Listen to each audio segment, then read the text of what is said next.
Now, I want to go to Wayne Madsen, D.C.-based investigative journalist, author, and syndicated columnist. He's appeared all over CNN, Fox, CBS, PBS. He worked for the National Security Agency, worked for naval encryption. I mean, he worked for the Department of State, the Data Automation Command, National Security Agency, on and on and on. He's here to break some major 9/11 truth news, but he's also exposed government narcotics trafficking. So let's cover that first. Wayne Madsen of WayneMadsenReport.com.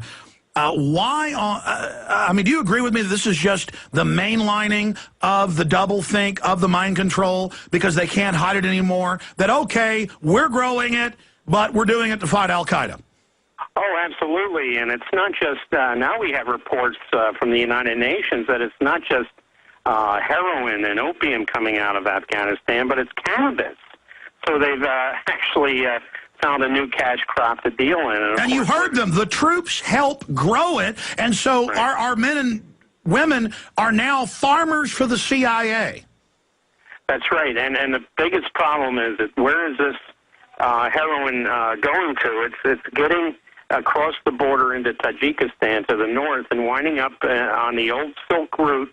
The Silk Road, it's going east into China and west into Europe. And, of course, the Russian government, the Chinese government are well aware of the fact that this stuff is coming out of Afghanistan and who's involved in this illicit trade. You got Karzai, Hamid Karzai's brother is one of the biggest drug warlords in Afghanistan. Oh, let me stop you again. New York Times just admits the whole thing. Right here, U.S. turns blind eye to opium in Afghan. They're not turning blind eye. They're right there getting the goodies. Go ahead.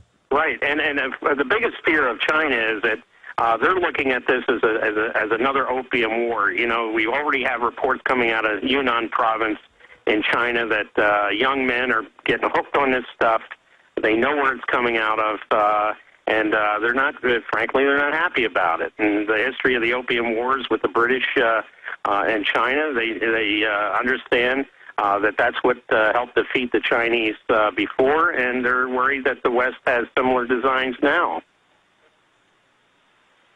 Well, that's important. I mean, this is a British model. Skull and Bones that set up our CIA on record was a British model to use a drug war to take over the U.S. because they'd already done it 100 years before in China with the Opium War. That's how they corrupted the police. That's how they took over the society. Right, and we also know that the route to the west, to Europe, it goes through Turkey. And what we're seeing now with the present Turkish government uncovering this deep state that has existed in Turkey for a number of years, that part and parcel of that deep state, it's called the Ergenekon Network, is the trafficking in opium, and the opium's coming via land from Afghanistan. Continue. And so, you know, from Turkey, where does it go? It goes through the Balkans, where our friends with the Kosovo Liberation Army have dealt with that for years. You know, that's Madeleine Albright's good friends. She set up the KLA, and once it hits Kosovo, boom, France, Germany, Scandinavia, the Netherlands, Italy, that's where the money's made, on the street. Now, government drug dealing, white slavery running, kidnapping, all of it takes us back full circle to 9/11. Sybil Edmonds, FBI, NSA translator, she's now been able to finally break her gag order in court. Last year, she told Congress this, behind the scenes, they put a gag order on her, that she was listening to the Taliban and al-Qaeda senior leadership, including Osama bin Laden, running slaves, running drugs, running weapons all over the Middle East and Central Asia under direct command of the Central Intelligence Agency, even to the day of 9/11. She was hearing this on the day of 9/11. And then now the Turkish government has discovered that they have a military deep state, just like we have a deep state system here. And before we get into this new 9/11 information you're dropping on folks, and I've done the research, everything you put in this report ties into separate public info, but it's devastating. We now have confirmed Army drill manuals where they're training to take on Tea Parties, gun owners, and returning veterans. Much worse than the MIAC and Homeland Security report in there. It's the biggest troop training we've ever seen. This has been going on for decades. This is a total training op to prepare for martial law. Well, that's right, and a lot of this goes back to the 1980s when we had Rex 84 cobbled together by Oliver North and his chums on basically just taking everybody into custody who didn't agree with the Reagan administration and putting them into facilities, detention facilities. This is an old plan come back to haunt us decades later. Again, Wayne Madsen, so many times when I'm watching C-SPAN and watching a national security hearing, you see him there in the background reporting. You have amazing sources in D.C.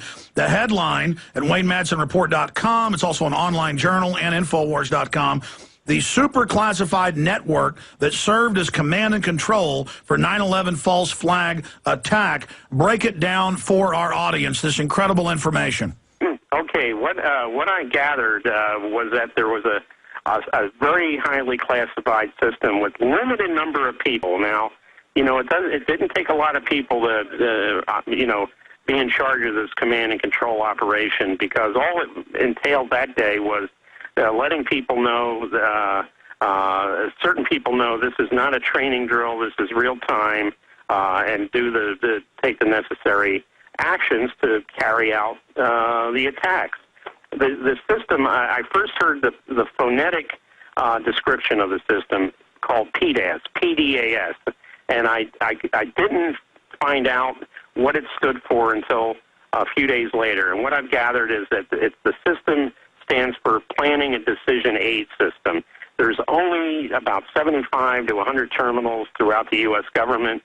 Maybe a couple hundred people have access to this. They all have what's known as top secret, special compartment, sensitive compartmented information, clearances, special access program clearances. And this was the system. I do know one message was transmitted from the Chief of Staff of the Air Force on the morning of 9/11 to other terminals, PDAS terminals, that basically stated the Air Force has successfully intercepted the target over Pennsylvania. Now, whether that was Flight 93, I don't know. But that certainly corresponds with similar stories about what happened with the target that was moving in on Washington, D.C., where Cheney is sitting there with Mineta. Mineta says Cheney, a young enlisted man, came in and said, "Does the order still stand?" And Cheney responded, "Of course the order still stands. Have you heard anything to the contrary?" It's quite apparent that it was PDAS, which is operated under the Secretary of Defense. This was the system that was used to provide the alternate command and control system on 9/11. And again, this corresponds with another system called the Criticom system, run by the NSA, where a similar message came over that morning. And is that why even Anderson Cooper and CNN and CBS confirm doomsday planes from before the attack and after were all videotaped at about 50,000 feet circling, because it's this doomsday COG deep state emergency dictatorship system that they were using to run the attack? Yes, well, the National Emergency Airborne Command Post, as you call the doomsday plane, where the Joint Chiefs of Staff goes in the event of a nuclear war, does have a PDAS terminal on board that aircraft. So obviously it was very much instrumental in this whole operation. And there was another intelligence system run by the NSA called Criticom, which, again, a similar message came across that same morning that stated the Air Force has successfully intercepted the target over Pennsylvania. So we have two very highly classified intelligence systems that morning talking about the interception of the target over Pennsylvania. So the whole thing about the cell phone calls, the passengers storming the cockpit, all obviously a major psyop ruse to try to convince people that some guy said let's roll. Well, former Black Op Commander Colonel Don de Grand Prix, when he was dying on the verge of heart failure, came on our show and then died a few weeks later, and said, "Look, I've talked to all the Pentagon boys," and this was right after 9/11, and he said the Pentagon, a separate general based in Virginia, but it was the squadron out of North Dakota, the Happy Hooligans, they put 2 AIM-9s into that aircraft and that they bucked the order. And we know, this is declassified, we have the document, 2.5 months before 9/11, Cheney took the NORAD shoot-down power that generals always had as a default. They didn't need to have a president or vice president tell them, and took that power only unto himself. They put a whole new command structure in the week before the 9/11, so they'd be confused and not know what was going on. And then right after 9/11, Cheney gave the shoot-down power back to NORAD. Well, and I also think it's significant that this PDAS message that was sent by the Air Force Chief of Staff was sent by General John Jumper, who had only assumed command of the Air Force on September 6, 2001. So 5 days before we have a new Air Force Chief of Staff.